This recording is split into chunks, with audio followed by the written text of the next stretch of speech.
I'm great. How are you? I'm doing fantastic. Thanks for joining me. I'm so Yeah. excited. Oh, of course. I'm excited to be here. I know the Instagram lives can get a little awkward if you're there by yourself for like 5 minutes, so I tried to be quick. Yes, I've had the instances. Last time I did this, the guy he lost service like midway through, and then like 15 minutes went by, and I was like, "What is happening?" So he was waiting on his page instead of coming back to mine. It's incredibly awkward, but it is what it is. Okay, so I wanted to start this one off by telling people one, this is a super sensitive topic. And so Cori and I are just here to chit chat about our experiences, about our opinions. Obviously, none of this is like written in stone. Take with it what you want, but to each their own. But for this podcast and for this live stream, I just practice love and acceptance. And so I have people from all over come and chit chat about their side of the story. But like Brene Brown says, we're here not to be right, but to get it right. Yeah. So I wanted to chit chat with you. I'm so excited to have you on. I know I've said that like 17 times. There are a ton of people logging on. So for the new people, my name is Townsend. I'm so excited to have you here. Welcome to You're Not Alone. Tonight, we're going to be chit-chatting about the LGBTQ community and the church community and just bridging the gap between the two, because we're in a weird time where there's just kind of this weird divide and there's more awareness to the LGBTQ community. And we were growing up not really knowing much about that. So it leaves this really weird space between the two. I'm ready to hop in. Are you ready? Sweet. Yeah, I'm ready.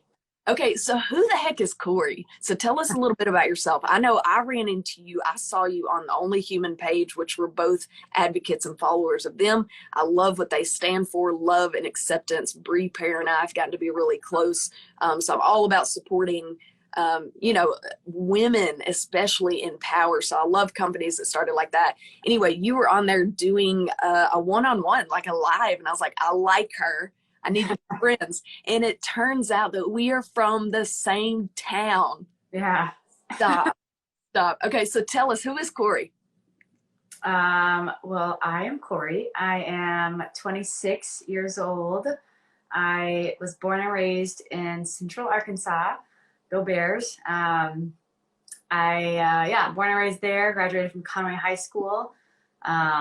A funny thing about Conway is Hart Denton went to high school with me, and he's now like he was on Riverdale and a couple other shows, and he's like a famous movie star now. And so anyway, that's the claim to fame for Conway, for those of you that watch Riverdale. And I went to college in Arkansas, got my degree in psychology. Had no idea what I wanted to do with my life in college, which is pretty normal. Was in a campus ministry, was really, really involved with my campus ministry in college called Chi Alpha. I actually went to South Africa with them and spent about 6 weeks in Africa the summer after my sophomore year of college, which was awesome, really cool experience. After college, I became a police officer and was a cop in Arkansas for about a year. And then lateraled up to, I now live in the Seattle area and worked up in Everett for about a year as a cop, and then quit policing and started pursuing fire. And now I am a firefighter and I absolutely love it. The other big part of my life is obviously my sexuality. So I came out when I was 22. So I knew I was gay kind of around the age of 16, and then ended up coming out, which we'll talk about later, but came out around 22 and started dating my now wife at that point. And we dated long distance. She lived up here in Seattle. I was in Arkansas. We met on Instagram and had a very funny love story, and moved up here summer of 2018, I think it was. So this will be my 4th year here. We got married this past summer. So about 6 months ago, we got married, which was awesome. She's amazing, and I feel very blessed to have her. And that's a little bit about me. I love it. So you pretty much sound like a bad A. You said, I love how you said, I pursue fires, and I'm just like, I run from fires. So that you're way cooler and braver than I am. Also, you just cut all your hair off, and as a short-haired person myself, it's awesome, isn't it? It is. Yeah, I chopped my hair off about 5 months ago, I guess. It's like August. And it was something I kind of wanted to do for a while, but this was like, oh, well, I already dress pretty masculine. Like, I don't want, people to think I'm a dude, and just kind of was like, well, whatever, I'm going to do it anyway. And I'm very glad that I did. So if you want to chop your hair off, just do it. It's hair. And it grows back if you hate it, but you probably won't because it's awesome and very easy and doesn't sweat on the back of my neck, and I don't have to have hair ties, and it's just awesome. Hey there. Thank you so much for tuning in to You're Not Alone with Townsend. If you're enjoying these live streams and podcasts and want to see them continue, head over to patreon.com/TownsendTmusic. Your support means that the research and time and effort that goes into each one of these episodes can continue, and we can reach out to more guests and do more awesome things in 2022. All right, back to the conversation. It's actually harder to fix than my long hair. I used to have hair like down to my waist, and I worked in healthcare, and it was just too much. It was so hot, and I was like, I'm doing it, I'm cutting it all off. And now you like actually have to fix it, Yeah. I just go with the all natural, like weird curl I got going. Okay, so jumping into it, what got you so interested in bridging this gap between these two communities? So you kind of talked about how you came out when you were 22, you're 27 now, but your socials are pretty much based on one, your life, so firefighting, policing, all of those things, but you're pretty much always just like advocating for this. And what got you so involved in that? Yeah. Well, I think growing up in the South, like I was kind of bombarded by this idea that being gay or queer, when I use the term gay, just to preface, I'm referring to the LGBTQ plus community. I just oftentimes use that word. So growing up, it was like, oh, well, being gay is the worst thing that you could ever be. It's like this big sin and this big, just kind of thing that was like separating you from the Lord. And so for me, it was like, it became my kind of goal in life, even before I came out, to like love the LGBTQ plus community. Like that was something that I really prided myself in. And even before I came out in college, I was like, I'm going to love these people. Like, I think they deserve to be loved and they need to be loved. And that's a big issue that I'm seeing with the church and the world, is that they are not loved, oftentimes by Christians. And so even before I came out as affirming and as gay, I was still trying to love LGBTQ plus people. So I think really what kind of inspired my journey to bridge these two worlds is like, I saw a group over here that was hurting, and I was like, how can we as a church body like reach these people? Obviously we're doing something wrong because there are no queer people in our congregations. There are no queer people at church, at least not where I grew up, and it's not something that we talk about. And when we do talk about it, it's just in the sense of like, it's wrong, it's sin, it's bad. But there was never really any like conversation beyond that. And so for me, like I said, before I even came out as gay, it was like I wanted to bridge that gap and love them. And then after I came out, it was even more of a passion for me, because it's like, okay, now it's my journey and my story, and it's literally the life that I'm living. So trying to be really vocal about the fact that I am gay and Christian. And like, it's funny living in the Seattle area because there are very few Christians up here and a lot of gay people. So it's funny when I say that I'm a Christian, I oftentimes get a look of like, oh, like how, or why, like that's weird. And in the South, it's the opposite. It's like, there's far less queer people, at least when I lived there. I know it's changed a lot in the last 4 years, but when I lived there growing up, I didn't know a single queer person in high school and a couple in college. But this was 5 years ago now, so it's changed a lot, I think. But yeah, I just noticed this big divide, and I was like, there's a need for a bridge here, right? There's a need for people to be talking about the fact that we don't have to choose one or the other, because that's where a lot of us sit in this boat of like, oh, I love Jesus. Like, I love the church. I love the Bible. I love this community, and I feel connection to God. Like, that's something that was really important to me. And then the other side of it is like, but also like, I don't like men. I'm not attracted to men. Like, and that's not something that I can control. It's just who I am. And so those two things, I was just like, we have to, find a way to meet in the middle and to bridge this gap. And it became it was a cool platform for me too. Like, I didn't go out on Instagram planning to find followers. Like, it was not my goal to get followers. And that was kind of the cool thing about it. Like, I was just started Instagram to talk about my life and my story and what I'd been through, and it began to kind of resonate, and people were like, oh yeah, like me too, me too, me too. Like, I had that experience and I feel that. And so I try to kind of make my page a place for people to feel seen, and known, and kind of relate to some of the trauma and stuff that, you know, we go through as Christians growing up, specifically in pretty evangelical homes.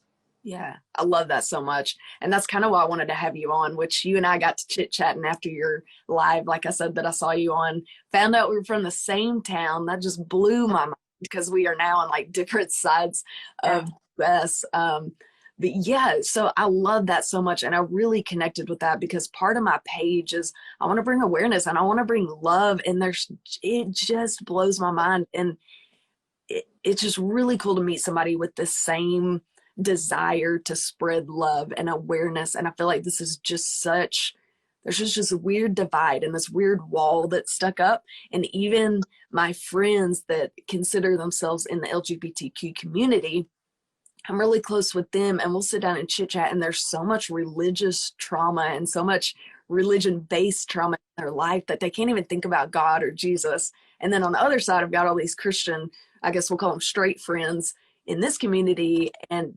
neither one of them really see eye to eye. And it's weird to kind of be in the middle, where I love everybody and I want everybody to experience like the religion and like the God that I know, right? And so I'm stuck in the middle of preaching to my LGBTQ friends that, man, you were hurt by church, not by God. And so kind of making that big divide between the two, because we are ignorant as people on earth, right? We're here to learn, and that's why we're here, is to teach each other and to learn a little bit. But we'll get into that in a little bit. But I just love that we kind of see eye to eye on that.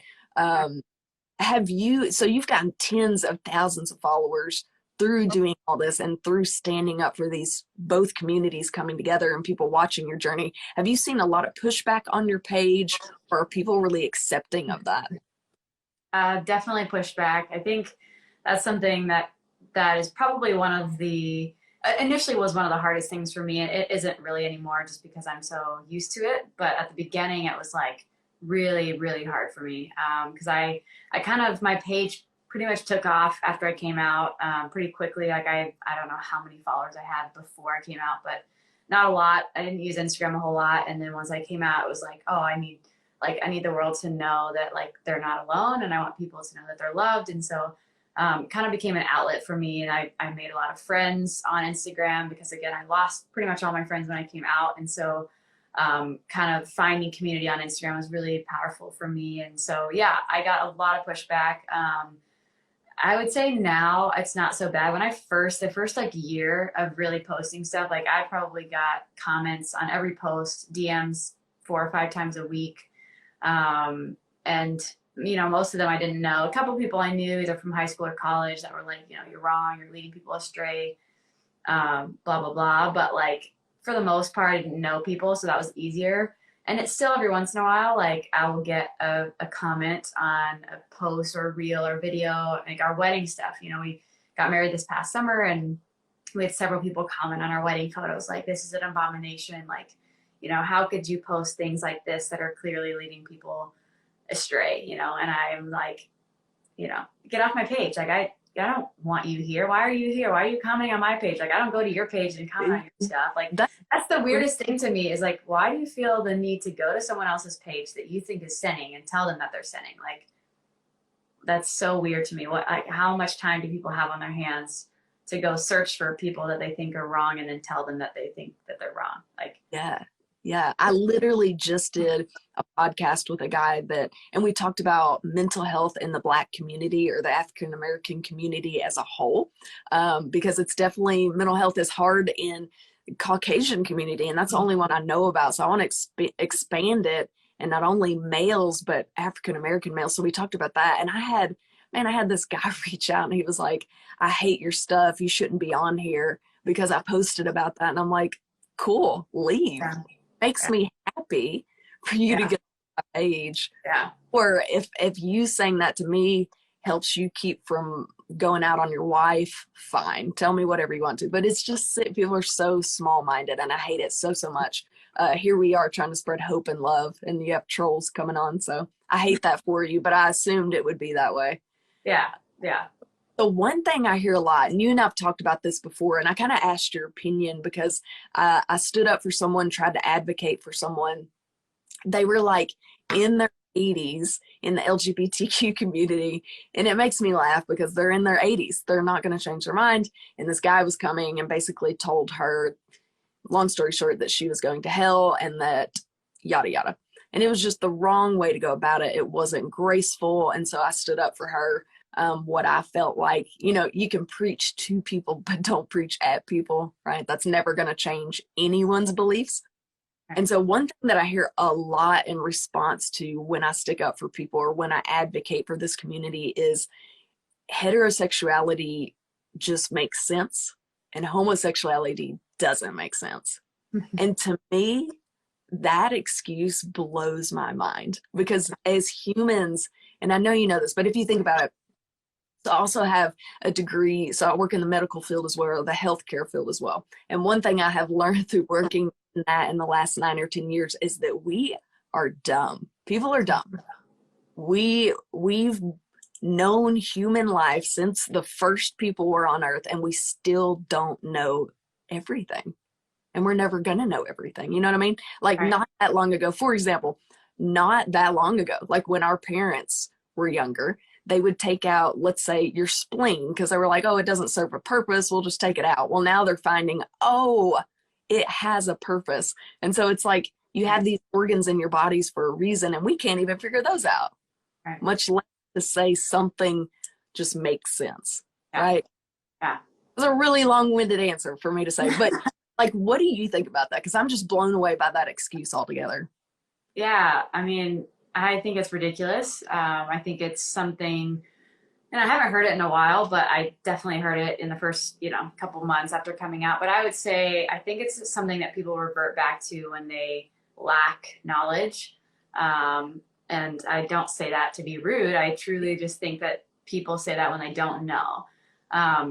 They hear something that they've been taught and they listen to it because that's the easiest thing to do is to listen to what someone else tells you is true rather than actually doing the research yourself and finding out. And that goes for a multitude of things, like not just the topic of homosexuality, but everything. I mean, that's a whole other conversation, but like finding truth for yourself and not just listening to what someone else tells you is true is crucial. So I think that's a big part of it is like someone told them who told them like, this is normal, this is right, and this is abnormal, and this is wrong. And there's really no substantial like theology behind that. There's no basis of truth. There's no depth to that argument. It's just like a comment that I think people throw out there because it's like, well, I'm straight, so you should be too. Like it just makes sense because, like we were put on this earth to make babies. And if you're not with a man, you can't make babies. And that's the whole point of like why you're alive is to make babies. And so it's just like, when you think back to the root of that comment, like it just makes sense. It's like, there's so much more to our life than making babies. Like A, some people don't want babies. B, like we don't necessarily need a lot of more humans in the world. Like there's a lot of people and not everybody's meant to be a parent. And so like just that argument alone is just so interesting to me. And so I think, again, it's a lack of knowledge. It's foolish. It's people that are scared to have a conversation and learn something new. And so they just kind of put their hands over their ears and they're like, yep, I know what I believe and I'm right and you're wrong. Yeah, absolutely. And I can't even, it's hard to blame them for that because they are doing what they think is right. But it's just so important to have an open mind and to know why you believe what you believe. And again, we started this saying this is a sensitive topic and to each their own, right? We're just kind of saying our side of the story. I encourage you guys to go read, to go research a little bit more because I was blown away after hearing Cori talk. She recommended some books. I went and read some books. I actually did some research on the Bible, which I'm interested in anyway. And I found so much that I didn't even know about. And I already love and accept people. And so now it's just like, you've got your ammo in your back. And so actually in this conversation, so with this guy that was like, it's just common sense. Oddly enough, I kept my cool and I was like, I totally get that. And I was like, if you want to talk about it, I would love to tell you why I feel what I feel. And so he came and sat down. He's like, you got 5 minutes to change my mind. And I was like, okay, I think you and I both know you're not really listening. I was like, but that's cool. I was like, I am happy to tell you all the research I have found. I am happy to give you resources so that you can read it yourself.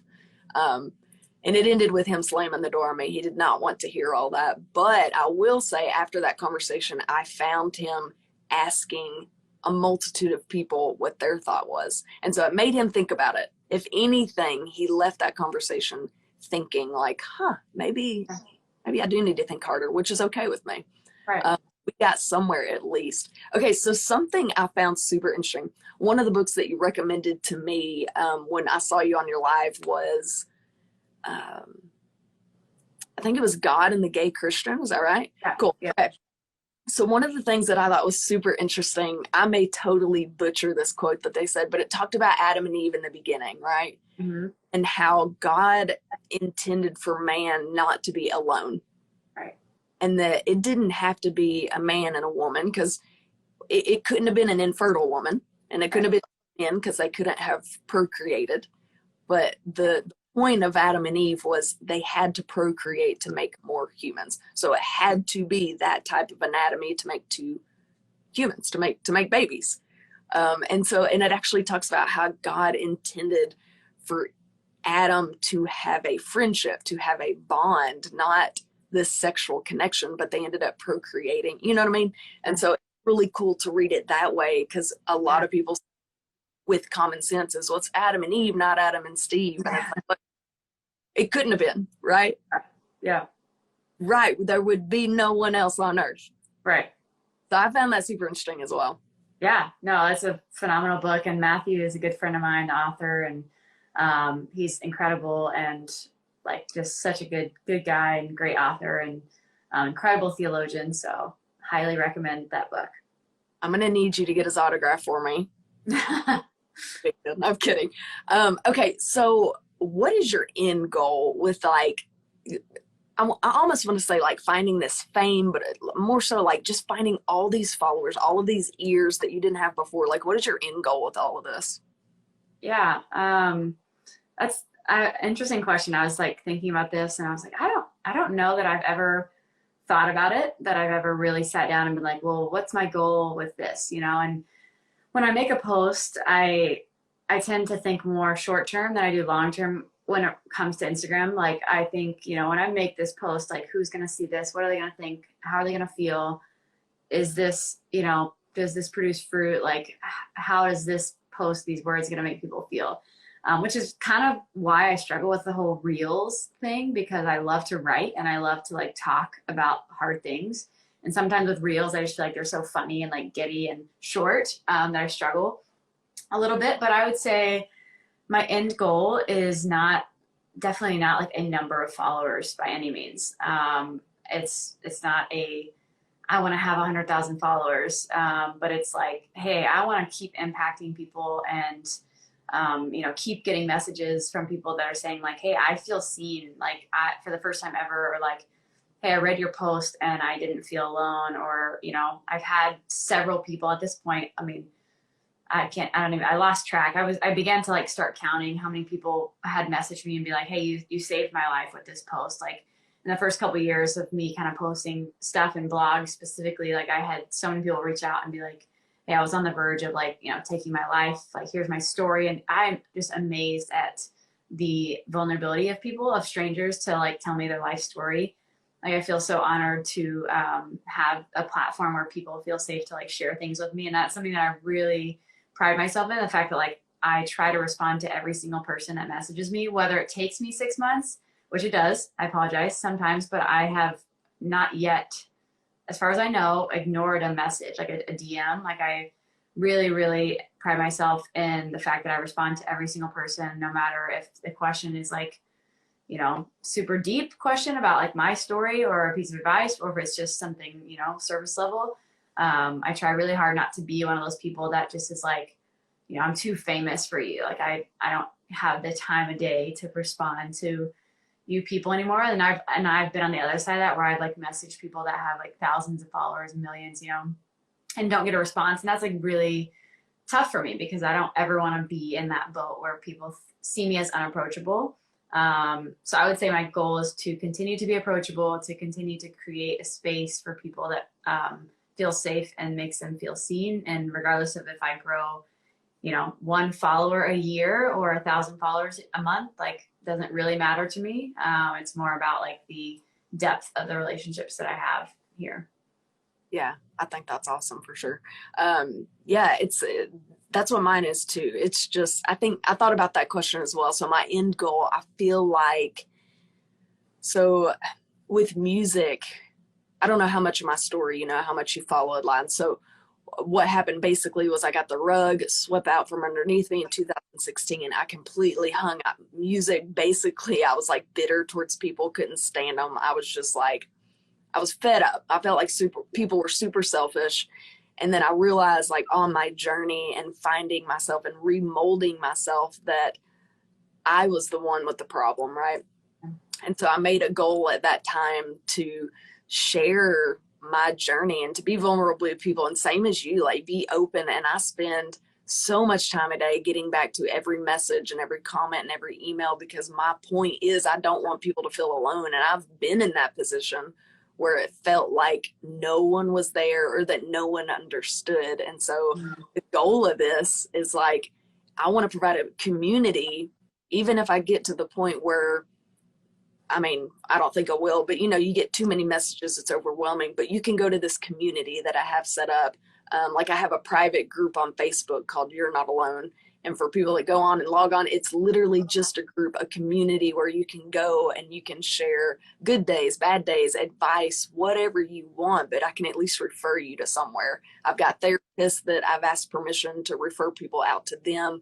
And it's been amazing to say, feel so brave, right? Like, I feel the same thing, reach out. Just the other day, I had someone reach out and say they were on the verge of attempting suicide, and they watched my live stream and decided not to and reached out. And I'm like, what? Like, I don't even deserve that honor, because I'm just somebody on here wanting to help. Like, it's not like I'm a professional licensed therapist, psychiatrist that could help you through a dark time. I'm just a human like you are. But it means so much. So with that, I want to thank you for also doing the same thing. Like, it's hard work. Absolutely. Yeah. And that's something that I think a lot of people overlook, that, like, it's like you think that it's just like, oh, rainbows and butterflies all the time. And it is oftentimes, it's great. But there is a lot of work that goes into it, especially, for us that, like, really pride ourselves in, like, responding and not just posting things, but actually, like, being a real person. Like, that's something that, I always want people to feel like they can come to me. So, and also my friend Jaden said something nice. So thanks, buddy. Appreciate you. Yeah, I encourage you. So I posted something if you wanted to ask questions. I've got a list of those we're going to chit chat about. But if you have questions while you're watching, that's why I do them live. So feel free to ask questions. We will get to them if we see them. Hopefully, we'll try to get to them at the end. But yeah, ask questions, make comments. That's what the point of the live stream is, so that you guys can hop on and show love and encouragement and just get curious, ask away. We're here to help and answer questions. So I did a podcast not too long ago with these guys out of Nashville. And one of the questions, it reminded me of this one, but it was, so all you do is give, like with your music and with your podcast and with my You're Not Alone project. And, that I pride myself on being available and being vulnerable and open. And so they were saying, what happens when you burn out? Like, what then? And I found myself being like, I don't know. I'm not there yet. So I don't know. Like, I hope that my passion is always burning and that I make friends like you and we can hold each other accountable. But yeah, like, what about you? What if you get to the point where you just burn out and you're done? Like, what would you do? Yeah. There's definitely times like that. Like, to be honest, today I was like, I should make a post, but, like, I don't know what to talk about, And that was really weird for me, because I was like, oh, I always feel inspired and creative. I'm an Enneagram 4. So, like, it was a little bit of like a crisis, with myself. It's like, well, why can't I think of something to write? What does that mean about me? And Instagram is becoming this thing that, people don't want to sit and read posts. Like, it's more of like, it's becoming TikTok, which I hate, but it's just like turning into these reels, which are hilarious and fun. But I personally miss the depth of a post. And that's what I'm trying to kind of keep my page at, is like, that's how I grew. And that's the type of people that I like to follow, is people that kind of write about their real life experiences. And so, yeah, as far as burnt out, like if I feel that way, I try not to post. Like today, I kind of took a little bit and I was like, I'm not just going to write just to write. Like, what do I feel like needs to be said? And so I kind of took some time. I took a bath, which is something I love. Self-care, I love baths. Little Epsom salt bath. I was like, what, what's on my heart right now? Like, what do I feel like needs to be shared, and how am I feeling? And kind of that's where so I wrote a post today about like misgendering people, and having short hair and being called sir, and it was just kind of something that I was experiencing, and a lot of people commented that they were feeling the same way, and I was like, cool, like, but if we're feeling burnt out, like, I just don't think we should just write or post just because that's our job. And that's one reason why I really like a lot of companies reach out to me like, oh, do this promotion, we'll pay you X amount of dollars, and I don't typically do those unless it's a product that I actually like. Like, I love my mushroom coffee, so I promote that. But very few products do I like actually promote, because I don't want to just post all the time just to post. Like, I want to actually feel inspired and feel creative and write things that people are inspired by and can relate to, and also promote products that I feel like are beneficial. Hence the mushroom coffee. If you like mushroom coffee, use my code CNJ15 or DM me for the code. Anyway, yeah, I love mushroom coffee, and it's shameless plug. There you go. Yeah. That's awesome. Very cool. I love that you're willing to be like, you know what? It's not about the money. It's more about like what I support. And I'm the same way. Yeah. I'm not going to post about something I don't like, but the brands that I do like, I'm going to let you know, because they're awesome and you deserve them. Okay. Are you ready to jump into the questions? I'm pretty excited about it. Okay, cool.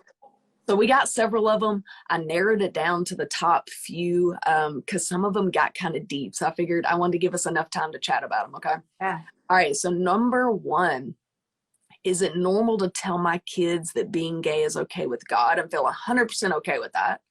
But when it comes to myself, I still have so much ingrained religious trauma that I can't justify it for myself. First of all, yes, it's normal. I think that's the key to everything, is normalizing it. That's the first step in any conversation, is if you're asking, is it normal? The answer is always yes. I think when we sit with a feeling of like, I'm different, I'm wrong, or I'm weird, that can easily manifest and twist and turn into like, I'm wrong and I'm bad, and that's just not healthy at all. So I think yes, it's normal, and so know that, but also know that like, we grow up in the houses that we did, and we can't control who raised us and where we grew up. And so have grace with yourself, and know that the things that you are struggling with, or struggling to maybe believe for yourself, like, aren't necessarily any of your faults. Like, it's something that you grew up with. And so I think teaching your kids what is true is 100% great. And I'm glad that, you're promoting this equality with your kids. And I would say for yourself, finding ways to kind of combat that feeling of shame is important. And it's hard because it's unlearning. And so something that I learned when I was in college in psychology class, I don't remember which one, but I was talking about the pathways of the brain. And so when we learn something, my professor was like, it's like you're taking an exit on a highway. So it's like you're driving, right? And then there's the exit. And that's you learning a skill or a concept or whatever. It's learning something. And then to unlearn something, it's like, oh crap, I missed my exit. Like, now I got to go up here. I got to take this exit. I got to flip around, get back on the interstate, come back, get off the exit. And it sucks. And hopefully everyone has missed an exit and knows how painful that is, especially in Seattle, because it's so hard to get back to where you want to go. But that's what unlearning is. And so that's the process that we go through when we're trying to unlearn things that we've been taught, specifically deep-rooted shame issues around sexuality can be something that we have to unlearn, and it takes time. But finding ways and resources to unlearn those things is important. And so not just getting stagnant with like, oh, I'm frustrated that I still feel this way, but like finding resources, books, podcasts, videos, Instagram pages, places that make you feel safe and seen are very important. So yeah. I love that. You're very well spoken. Thank you. Yeah, being from Arkansas, I figured you'd be like, yeah, and we're gonna go down to yonder and you take it right here It's funny. My crew at work, they said the same thing the other day. They're like, well, you're from Arkansas, like shouldn't you have an accent? And I actually, when I moved up, so I had a little bit of an accent growing up. My dad's from the California area. And so like they lived in California for a while. They lived in Washington for a while, and neither one of them have a super Southern accent. And so for me, like I always tried to not have a Southern accent because I didn't want to. I didn't want to ever, like, especially when we moved up here, I was like, I don't want anybody to know that I'm from the South, because like I was not super proud of that. And so I made an effort to get rid of my accent. Okay. Listen, the Southern twang also, as much as you don't want to be from the South, it made you who you are. So yes. Proud. Yeah, it definitely did. Wear that twang proudly. Now, I love your answer about this. So the person that asked this question, I've actually met through my You're Not Alone project and through music, and really opened up. They're one that messaged, and I'm so thankful that I was able to message back and start a good conversation and make them feel safe in an environment where they don't feel safe themselves. And I just hate that so much. So I love that you mentioned shame. And so Brene Brown, which I love me some Brene Brown, you should read her books because she is like amazing. She's the guru at shame and guilt and just vulnerability. And so I actually just read a book called Rising Strong, and she talks about shame in there, and like basically how shame is a lie. And kind of like you said, your brain, the more you shame yourself, the more you will shame yourself. And so you kind of just get in this way of thinking, and you got to retrain yourself, and shame's not really a thing. So she explains it really well. So yeah. I would reading some of her stuff. It's great. Okay. Somebody asked, how did you get to where you are now? So not quite literally, we know you drove. No, but really, how did you, so what does your story look like? Yeah. Oh man. How did I get to where I am now? Let me narrow it down for you. Yeah. Okay.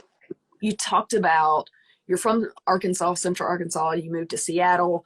You're now with your wife, and you talked about coming out at 22. Let's narrow it down to, what did your coming out story look like for you? Yeah. Okay. That's a little bit easier. I was like, man, how did I get to where I was? That's like an hour answer.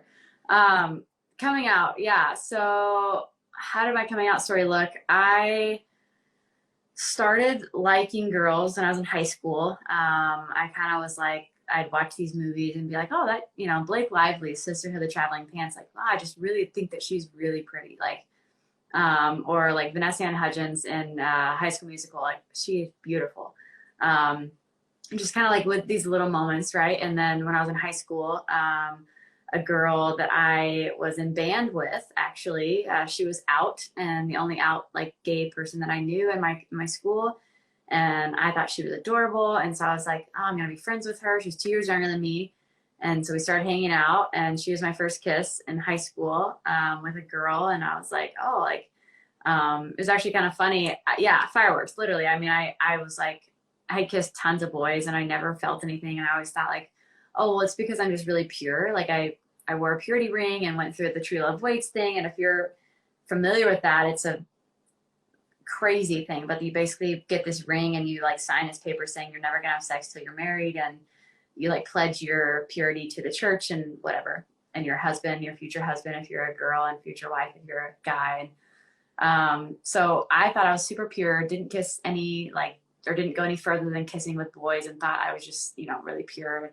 Ended up kissing this girl. Was like, oh, I'm not that pure, I just don't like men. And it was actually a very I am not that pure. Yeah, it was a funny experience for me, because I was like, man, like I actually thought I was like this, like super strong. Like all the girls in my squad were like, well, how are you like resisting the temptation with your boyfriends? And I was like, I'm just so pure. Like I don't know, that's just what I am. I have a lot of self-control. The Lord has blessed me, And then I meet this girl and I'm like, well, there goes that. And so from that point on, it was like, I don't know how many girls that I kissed in high school and college, but more than one.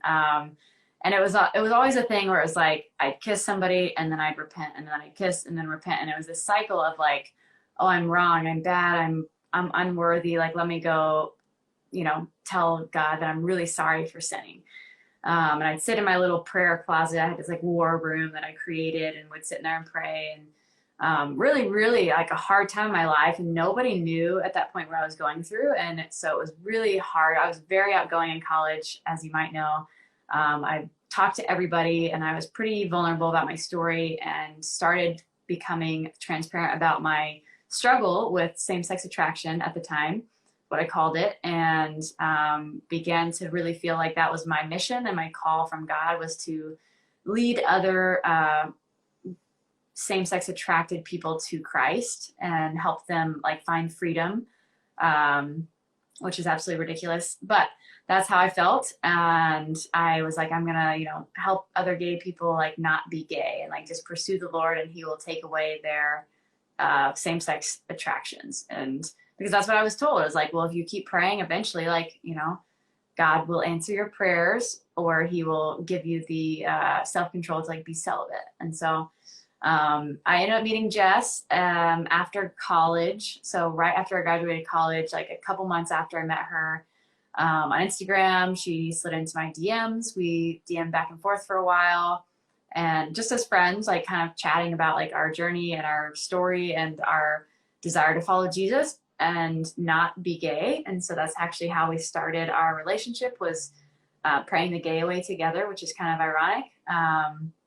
And so we would talk about, we'd read Romans and we talk about the Bible and talk about these resources of like, well, how can we, not pursue our same-sex attractions? Like, what things can we do to date men? And so we would actually go on dates with men and then talk to each other about how the date went.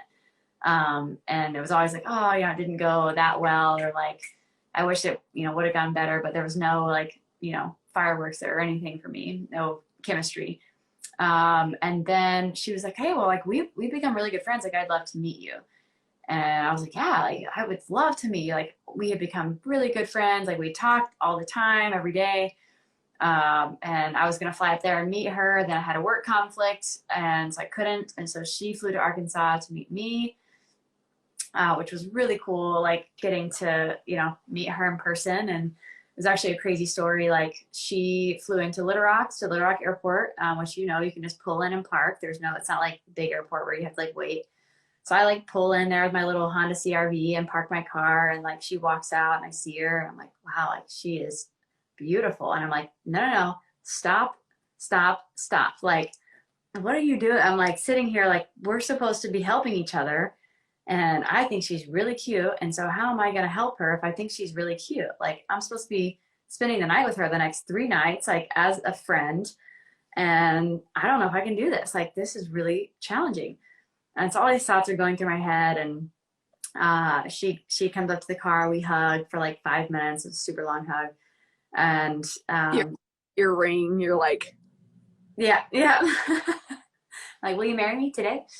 No. So we finished this hug, and this is kind of a cool story. So, and this was actually really transformational for me as far as like when my mind changed from like thinking that sexuality was a sin, or my sexuality was a sin. So this guy walks up to us in like a white robe, almost like a Gandalf the Grey type person, like white hair, white beard, like when Gandalf comes back as the reincarnated, spirit or whatever, walked up to us and like gives us these 2 little lifesaver mints, and is like, that was the most beautiful thing I've ever seen. And we were so confused and also a little creeped out, because we were like, who the heck are you? Why are you giving us mints? Why were you watching us hug? Who are you? Like, and so I look at her and and again, I was a cop at this point. So I was like, that was super suspicious. Like, what is this guy doing? Like, is he trying to hurt us? And I turned back around and he's gone. And again, the Little Rock Airport is not a big airport. It's not like there's a lot of people. There was no other people. Was he in the back of your car though? No. Okay. All right. No, so it was right in that area where you pull in, where the little cars park, and then there's the bus stop right in front, and he was just gone. Like, and I literally looked at Jess and I was like, did you just see that? Like, am I crazy? Am I dreaming or am I high? Like, what's going on? Because that was super weird. And she's like, no, I saw it too. And like the weirdest thing was we had the mint. So we had like this physical token of like, we didn't have these and now we do. So we know that was real. And so it was in that moment that I was like, oh man, like I see you, God. Like and so to us, it was like, that was the Lord saying like, that was beautiful. Like you are beautiful. This is beautiful. Like, this is who you're meant to be. And like in the car, that literally 5 minutes later, I like put my hand on her leg. I was like, can I hold your hand? And she was like, do you hold all your friends' hands? And I was like, Yes. yeah. Mm-hmm. So, and then kind of the rest is history. We dated, started dating that very next weekend. Like she spent the weekend with me. I came out to Instagram like a couple of days after that, and then came out to my family that same weekend. We dated long distance for about a year, and then I was like, I'm in love with you. I'm going to move to Seattle. And I want to get married. And she was like, we're not getting married, but you can move to Seattle. And I was like, okay, that's a good compromise. Like, I'll move. Because again, growing up in the South, it's like, well, you have to be married to live together. Like, that's a sin. If you don't, if you're not married, you can't live together. And I debunked that theory real quick and was like, okay, well, I'll move in with you. That's okay. And we can get married later. And she was like, yeah, okay. So basically you met the stereotype of U-Haul. Yeah, exactly. Yeah, cool, great. And probably would have proposed in like the first 3 months of dating if she would have said yes. Like I was like, yeah, I'm gonna marry you. And then I always joke, I'm like, I knew, 3 months in. And she's like, no, you didn't. I'm like, babe, yes, I did. Like, obviously I knew. But everybody's different, and it was just kind of funny. So that's awesome. Yeah, your purity ring at the airport just like disappeared. You're like, yep, I'm done with that. Yeah, I love that. Okay, so you talking about, we could be on here for like hours. I could talk about this for so you talking about like just how beautiful that was and how amazing that was, and like to me, you're right. And like here you are beating yourself up about being pure to not have sex with a man, but like you have this pure attraction to a beautiful human that leads you closer to God. And it's just this hug, this hug that has so many feelings and so much behind it. Like to me, that just screams pure, right? Yeah. It's crazy that we beat ourselves up so much for something. And that's what blows my mind. And I never have, and I never will understand. And you can't convince me otherwise. If God walked into the room today, for me, and this is what I told that guy that we talked about earlier, if God walked in the room today, truly imagine this. So you've got, let's say, same sex. Let's say you and your wife are sitting there and you have this amazing, like, just faithful relationship. And then you've got somebody over here that's doing who knows what. He's not going to tell you and your wife that you're going to hell because you're loving well, right? Yeah. Like that just doesn't even click for me. That doesn't register for me. Like some of the best people I know are in the LGBTQ community. And I just feel so bad that every night they're thinking, well, I'm just not going to go to heaven because of blah, blah, blah. And I'm like, no, you are the way to heaven. Like you love well, you're an amazing person. You are the definition of amazing and pure. And it's sad that like you and your wife, people like you don't even see it. You can't even celebrate it because you have so many people on the other side, like putting you down. Right. Yeah. Like, am I crazy or? No, 100%. I mean, I'm literally like sitting here like, yep. Yeah. And I feel like I've been that way forever.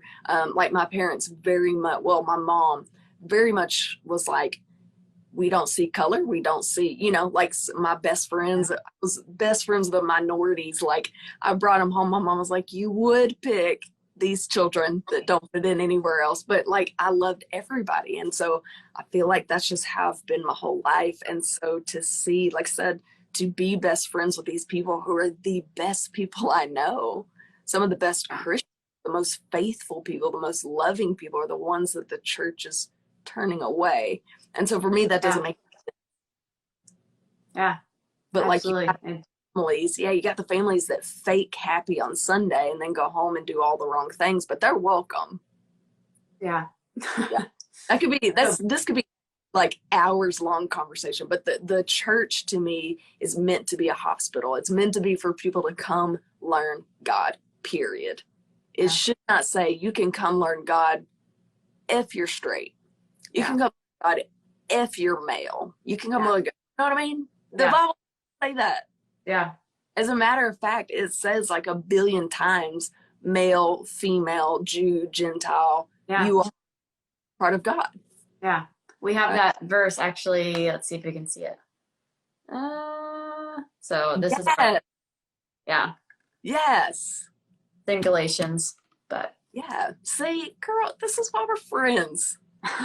Our friends. Like, it just lights me up because it is I've seen this more since I started my You're Not Alone project, but my friends that are logged on here, I know they'll know exactly what I'm talking about, but I have these amazing friends. They're in the LGBTQ community, and I feel like I've spread the word more now being involved with that community and those people than I ever did before. And it's like, my job is to hold their face and be like, you are loved. Yeah. You are loved. And like I said earlier in the very beginning, but church, the building, people are what hurt you. God didn't hurt you, right? Yeah. And it just seems so simple to get, but a lot of people just don't get it. So I'm so happy to be alive in 2022 where people are bringing awareness to this, and Arkansas is getting better at acceptance. We're still very far from where we need to be, but it's really cool to be on that downward slope of, okay, we're shining a light on this. It's not like it's a new topic. You know, I have a lot of older people come up and they're like, well, nobody was gay in my day. I'm like, actually, your brother probably was. He just was scared to death to tell you. He lived a miserable life. Right. Yeah. Just terrified. People are always gay. They're just not always out. Yeah, absolutely. And it's just like mental health. And again, it all comes back together. People have always had mental health. Everybody has mental health. Everybody has bad days and good days. Everybody has had anxiety from day one. Just able to put a word on it now. We're able to shine a light without quite literally being sent off to, be by yourself, isolated for being different.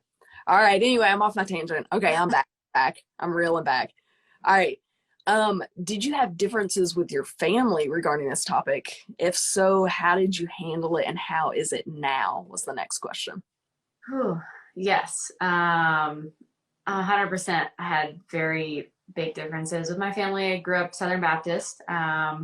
So my mom specifically was super vocal about her lack of support, I guess is a PC way to say it, but for the gay community growing up. My dad was never stated his stance on it growing up, and that's kind of been his personality on a number of issues. Like, he was never like, this is wrong and this is right, but my mom was 100% like that.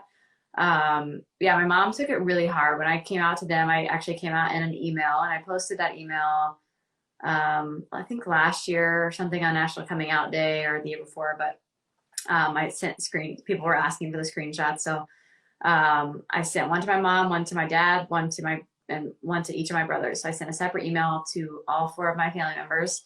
Coming out to them was just kind of like, it was pretty short and sweet. It was like, hey, this may or may not come as a shock to you, but like, I'm gay and I fell in love with a woman and she's awesome and her name is Jess, and this is who I am. And, if you have a problem with it, like, I'd love to chat with you.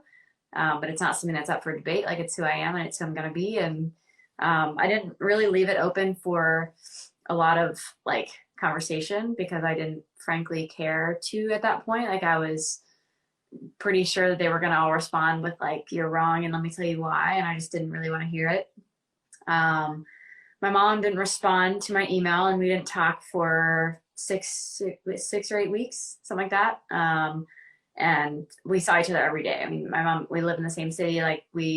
So that was very weird for us. My my dad called me and was like, I've had suspicions for a while. Like, you pretty much struck me as gay since about like 12, and I kind of, had a pretty good idea. And your track record with men was also not great. And I was like, that's fair.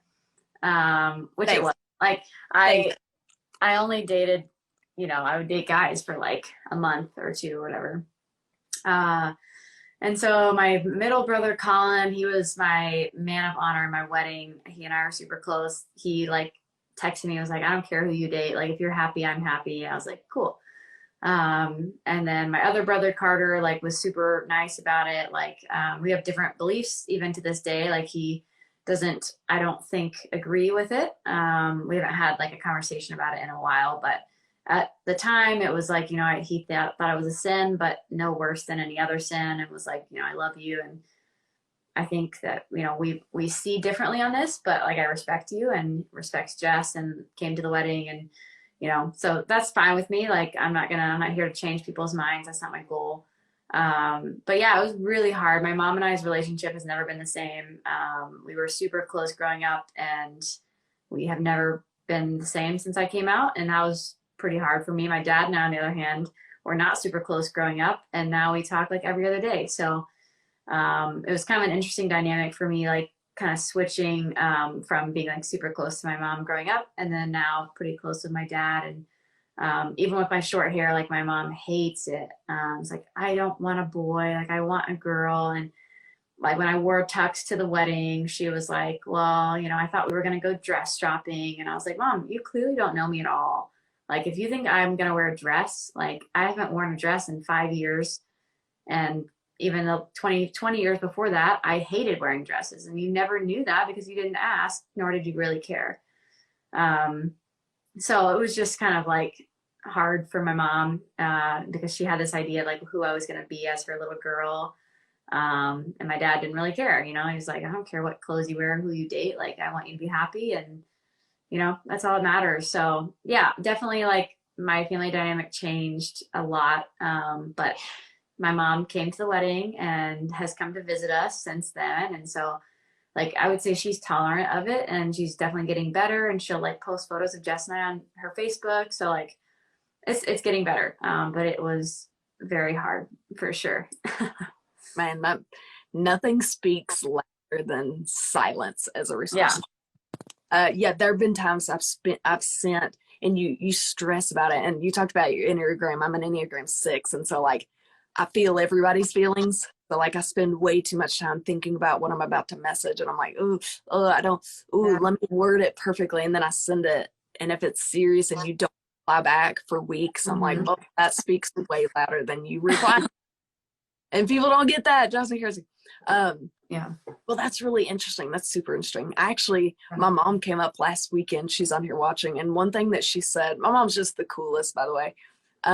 One thing that she said that really stuck out to me was, you have children to love them, and you don't love them when they don't turn out the idea that you had. Like, that's so selfish and strange, right? Yeah. So like, parents, and a lot of my friends have been the same way, that they're so disappointed when you don't grow up. Like dress shopping, well, I imagine dress shop, I hate that. I'm sorry you had that imagination. I'm sorry you dreamed of that for you, but this is me, this is my life, right? So it is sad, but I'm glad she's coming around, and I'm glad your dad. That's pretty cool. I feel like there was a second part to that question. Did I miss it? I can't remember. No. How is it now? And how is it now? Yeah, I mean, I would say it's definitely better. Like I said, she's on the path to becoming more accepting, but it's a day by day thing. And the way I see it, and like something that I've talked with Jess about too, is like it took me 5-6 years to come out. So like, what we can't really expect, our parents or our loved ones to just like flip a coin and be like, yep, I'm good. And I think the world oftentimes like says, yeah, like you should accept people no matter what. And yes, well, I agree with that. Like if it took me 5 years and I'm the actual person that was coming out, like I can't really put different expectations on somebody else. So yeah, that's a really good way to put it. I've watched people, I did one on here. We talked about transgender, and that was one thing that a lot of people see night and day differently. And see both sides, because one of them, I talked to a parent of, so she was the mom, super close with her daughter, where her daughter grew up and decided to become a male. So she transformed, or had her transformation from female to male. And so now she's male, looks like a male, goes by a male name. And she's had a lot of feedback, like a lot of resistance, because half of the people are like, you should accept whatever your child decides to do, blah, blah, blah. Yeah. But at the same time, you know, she explained, like, I'm grieving because for 20 years I had a beautiful daughter. And although I still love my child, I'm grieving 18-year-old daughter. Because now I have this completely different child. So I totally get what you're saying. I actually had never thought about it in the way of just coming out, but transgender, because it's such a physical difference and like a completely different page. But yeah, that's a really good way to put it. I like that you said that. Yeah. Let's do this one. How is the context behind discussions about homosexuality different in the Bible than it is in society today? And does that matter? Ooh, how is the conversation in the Bible different than how it is in society? Right? So the context behind discussions about homosexuality in the Bible versus the context of homosexuality today. Like, how are they different? And does it matter? Yeah, I think they're very different. Does it matter? This is controversial, but I would say no. My beliefs on the Bible have shifted a lot since I came out and since I grew up. I used to believe like the Bible is 100% inherently true and everything in it is the word of God spoken from the mouth of God, and none of it is up for debate because that's the word of God. Whereas now I'm kind of like, okay, I think a lot of it's up for debate. I think a lot of it is translation. I think a lot of it has shifted, you know? And so I think when the Bible was written, it was written by a bunch of probably white, straight men, or maybe not white, but straight men. And I think we need different voices. For me, I don't want to listen to something that is written by the entire same group of people. When voices like women and immigrants and minorities are pushed out of that, like I have a hard time believing something that's one-sided. Like I said earlier, like if we're only hearing one side of a belief, I don't necessarily think that that's true. Like I like to look at both sides of a topic. And so I think it's different today because our world is becoming more accepting of people, which I think is a good thing. I think the Bible is a wonderful tool, and it can be used as a guidebook. And that's what it is for me. It's a guidebook, not a rule book. And I think a lot of people use it as a rule book and use it as it's very black and white. And I always joke and like talk about people that say the Bible clearly says blank, are some of the most foolish people that I've ever met, or known, because it's like the Bible doesn't clearly say anything except maybe to love people. Like that's about the only thing that the Bible clearly says that everybody can agree on. So yeah, I would say the context has changed, you know, like our idea of right and wrong has changed. And I don't necessarily think that is bad or wrong by any means. So I don't know if that answered the question or not, but I would say I don't think it's a bad thing at all. Yeah. So, okay, I'm going to kind of, I love this conversation, by the way. And like I said, I've been doing a lot of research on it. And I think that's what got me so interested in it, is really delving into it and like learning about it. But one thing, okay, so for me, the way I took this question was a little bit different than you. So the context behind homosexuality in the Bible, for the most part, was referred to more as like a power statement. Yeah. And so I talk about like rulers and rich men and things like that. So they would practice homosexuality not as an attraction, but more so as a power stance. Yeah. And so, I hate to say it, but they would rape men to show power stance and to show that, yeah, you're inferior and, you know, I am in power. And so they don't even talk about the women that came in because that was just known women were inferior anyway. But the men were worth noting because I am purposefully like degrading you, I guess would be the best term. Yeah. So for me, I take that question as absolutely the context is different, because majority of the Bible, if you really look into any time it talks about same-sex attraction or homosexuality, it's in regards to like power and not sexual attraction. Yeah. 100%. No, that's a cool way to read it too. I hadn't thought about it like that, but yeah, absolutely. I think the whole Sodom and Gomorrah story is 110% about power and dominion, and not at all about attraction. So that, when people are like, oh, well, this city was destroyed because of men having sex with men. I'm like, did you read the story? Like, okay. Yeah, it has nothing to do with that. It's talking about all their just like pride. The city was full of pride, and that's so sad that people read that one thing. So another thing I want to talk about, you talked about the Bible isn't like a rule book, it's a guidebook, and I think that's a really good way to go about that. I think a lot of people will get their feelings hurt about that statement. So I want to make it clear, like, the Bible has been translated hundreds of times, but you can look up so 1946 the movie is a really good resource. They have an Instagram page, and they're coming out with a movie called 1946 the movie, and it's about when the word homosexual was put into the Bible, which was in 1946, which is insane because like people are living still that were living in 1946. Like that's not that long ago. So that word is very, very new to the Bible. And so that's just kind of a funny theological thing. But 1946 movie is a great resource. Their page is awesome, and I can't wait for the movie. Yeah, I've heard a ton of feedback about it. I've heard it's amazing. Yeah. Further down the line, the sexuality was started by white, rich, straight men. And so it was more so a power move. So anyway, you're welcome to do more research on that, or hit us up. We'll be happy to delve deeper into that conversation. Okay, one more question. I had to skip a few because we're running out of time. Yeah. Somebody asked about book references, like what are some books that they could read to learn more? Yeah.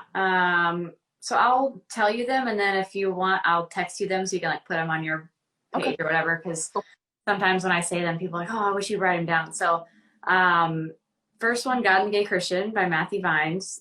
Awesome book, super easy read. That's the first book I read. Loved it. Like great book, great author. Torn by Justin Lee. Great book. It's just kind of about, I mean, the title says it, but torn between like, oh, do I choose this? Do I choose this? More of like his life story. So Justin talks about like his journey as a gay man and just kind of coming out, and being raised in a Christian family, and just kind of the struggles that he went through there. Hi, Stella. And then another one is Unclobber by Colby Martin.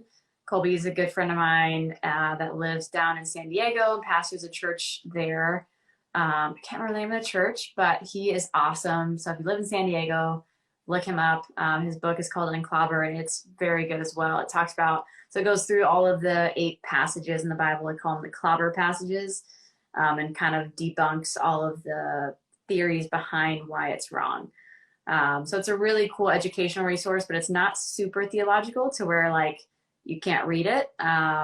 But it's a great read. Another one that's very dense and took me like 6 months to read is Bible, Gender, Sexuality by James Brownson. That one is for not for the faint of heart. It's a very tough read. It's a very theological read.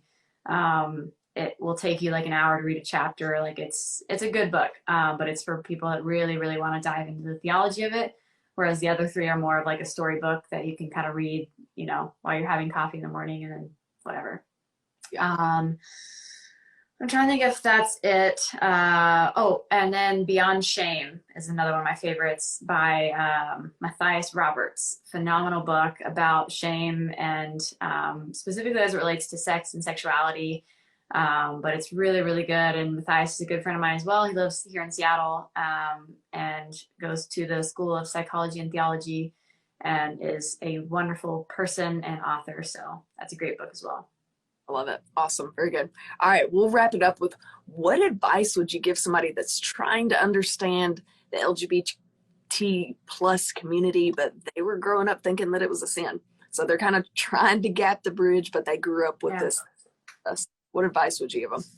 Yeah. I would say sit with your feelings and your beliefs, and really process through, like, is this of God? Is this true? Sorry. My low power mode went on. Uh-oh. But yeah, sit with your feelings and your beliefs and process through, like, is this resonating with my heart? Do I believe this is true? Is this belief producing fruit? And so that's what I oftentimes go back to, is like, is this belief producing good fruit or bad fruit? And so for me, when I sit with, like, the idea that, like, excluding an entire group of people, that's obviously not producing fruit, and that's pretty easy for me to recognize. But again, I'm affirming and obviously on this side, so I would say sit with your beliefs, figure out what you believe and why, and if it's just something that, like, you've been told to believe, or if it's actually something that you've done your own research on and figured out. And then the other big thing I would say is, like, challenge yourself to read the opposing viewpoint. Whatever you believe, find something, a book, a podcast, a YouTube video that is the opposing viewpoint, and listen to that, and, you know, think through that, and allow yourself to really hear what that person's saying. Because I try to do that too. I mean, I listen to non-affirming pastors sometimes, just because I'm like, you know, why do they believe this way? What are they teaching? And because I want to make sure I'm still walking in truth, and so I continue to challenge myself there. Because I think if we get too, like, butthurt or too concerned with the other viewpoint, like, if we are threatened by that, then we're not as strong in our truth as we think we are. Yeah. It's like calling the kettle black, like, you know, no, you believe this way and read this, but I'm not gonna read the other way. Yeah, absolutely. Exactly. Yeah. So kind of the other way around, what about you know, the people that wrote in saying that they are in this community and they just feel completely isolated from the church, but maybe they want to become one with religion again? Yeah. I would say, depending on where you live, you know, a lot of people have church trauma, and that is super valid and very, very real. So I don't want to discount that at all, but, like, finding a church that is affirming is awesome. So there's a place called Church Clarity. I don't know if you're familiar with it, but it's awesome. It's an Instagram page and also a website that you can look up whether churches are affirming. What their stance on is a bunch of things, but same-sex couples is on there. And not every church has a stance, but if they don't have a stance, that should be pretty clear about what their stance is. The churches that are affirming will typically say, you know, affirming on there. And so it's a great resource as well. I would say that, and then just giving church a shot, like, try to go and let yourself be there and not feel, if you can go to church and sit and just, like, try to have blinders on and, like, not think about anybody else there, but just be like, I'm here for the Lord. Like, I'm here to worship, and, you know, I'm not here to please anybody else, nor do I care what anyone thinks of me. Yes, that's so much easier said than done. But if we can get into that mindset of, like, you know, I'm going to come and worship, and not that you have to go to church to worship. Maybe that's not how you prefer to connect with the Lord. Maybe it's through nature. Maybe it's through worship or music or writing or whatever, like, but find those things that you felt connected to God in, and go back to those things. Yeah, absolutely. It kind of goes back to what we were talking about, like, don't worry about man. Yeah. Because in the end, it's about God. It's not about man, because we are human, and even you and I, like, we make huge mistakes. Yeah. I've probably said a billion stupid things on this episode, and that's just kind of how we are. Man makes mistakes. So I think, like you said, kind of be focused on the reason that you're there, and not the, you know, the human beings that are, you know, not going to live up to your standards in the end. It has been a blast chatting with you. Thank you so much for joining me, Cori. It's been awesome. Of course. Thank you for having me. It was so fun. Yeah, I was so excited. I was also nervous about this one, because there are a few topics that are just so sensitive, and you could say one wrong thing and get it wrong. But so So for everybody that's logged in, if you're new to my page, my name is Townsend. I have a You're Not Alone project that I'm doing. I'm trying to spread love, hope, and awareness through not only my music, but through this project. So every other Monday, I do a live stream so that you guys can hop on, chit chat with us, and then I will convert those to my podcast and my YouTube channel, which is called You're Not Alone with Townsend. And I simply just have topics, anything I can think of that I want to help share awareness and love with, and to help people feel a little bit less alone. So follow along.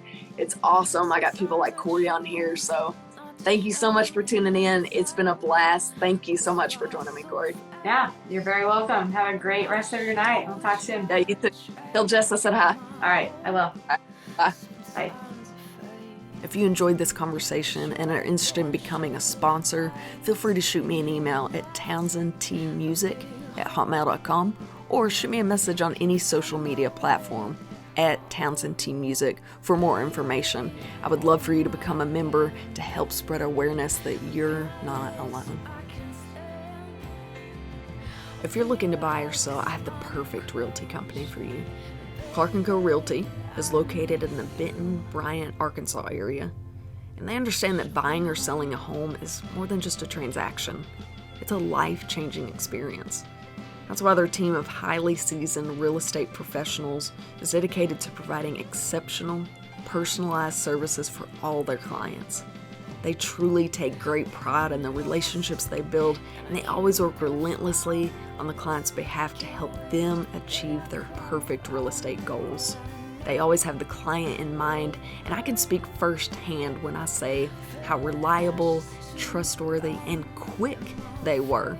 When I was looking to buy my first home, they were there with me every step of the way, answering every question I could think of.